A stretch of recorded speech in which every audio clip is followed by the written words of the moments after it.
7h23 sur BFM TV ce matin. Nous sommes toujours en compagnie d'Edicide, donc du syndicat SGPFO Police, ce qui concerne l'Île-de-France, pour revenir évidemment sur cette journée de mobilisation des Gilets jaunes. Au téléphone avec nous, Manuel Bompard, bonjour. Bonjour Manuel Bompard, directeur de campagne de Jean-Luc Mélenchon, porte-parole de la France Insoumise. Merci d'être avec nous en ce dimanche matin. Je commence avec vous, Manuel Bompard.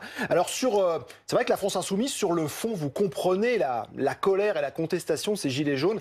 Sur la forme, le mouvement a encore pris une autre tournure hier après l'attaque du ministère de Benjamin Griveaux. Votre réaction par rapport à ce qui s'est passé hier après-midi rue Grenelle ? Bon, d'abord, je pense qu'il ne faut pas résumer l'ensemble de la mobilisation des Gilets jaunes à ces actes qu'il faut bien sûr condamner. La violence ne peut pas être la solution. Je pense qu'il faut condamner la violence, toutes les formes de violence, pas uniquement celles que vous avez montrées, aussi les violences auxquelles se sont livrées malheureusement une minorité, je dis bien une minorité de certaines forces de l'ordre. J'ai vu par exemple des images de violences policières à Toulon qui sont aussi insoutenables que celles que vous avez pu montrer. Je crois malheureusement que c'est la conséquence d'une stratégie gouvernementale qui a été celle de la surdité, de l'aveuglement, de la montée en tension, avec des propos extrêmement provocateurs cette semaine de la part du gouvernement. Et je pense que cette tension, cette montée en tension, elle est directement imputable à cette stratégie gouvernementale. Et il faut y mettre un terme. Il est temps maintenant d'apporter des réponses qui sont des réponses politiques. On ne peut pas laisser le pays se retrouver dans cet état de tension pendant encore des semaines. Manuel Bompard, quand vous voyez hier qu'un groupe d'individus s'est introduit, a forcé la porte d'un ministère, s'est introduit dans la cour, est-ce que vous considérez aussi que la République a été attaquée ?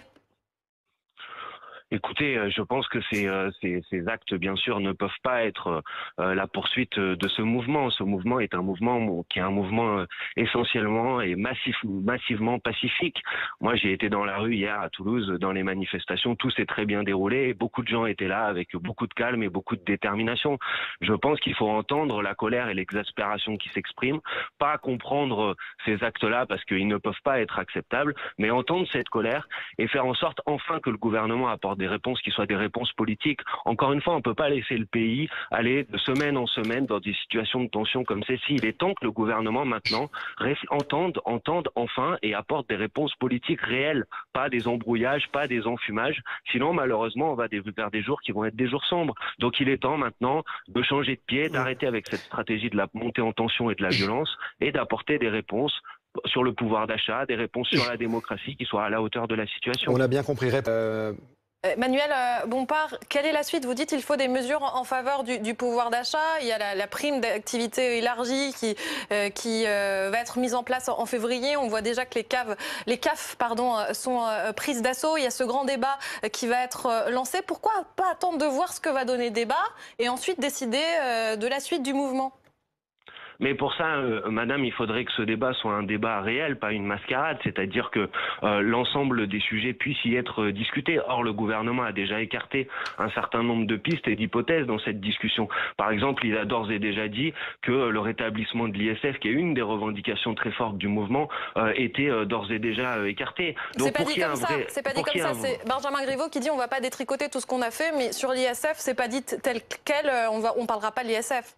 Oui, mais donc le gouvernement choisit déjà les questions qui vont être posées et j'ai bien peur qu'ils choisissent aussi les réponses. Pour qu'il y ait un vrai débat, il faut répondre à la question de savoir qui tranche à la fin entre les désaccords qui vont s'exprimer.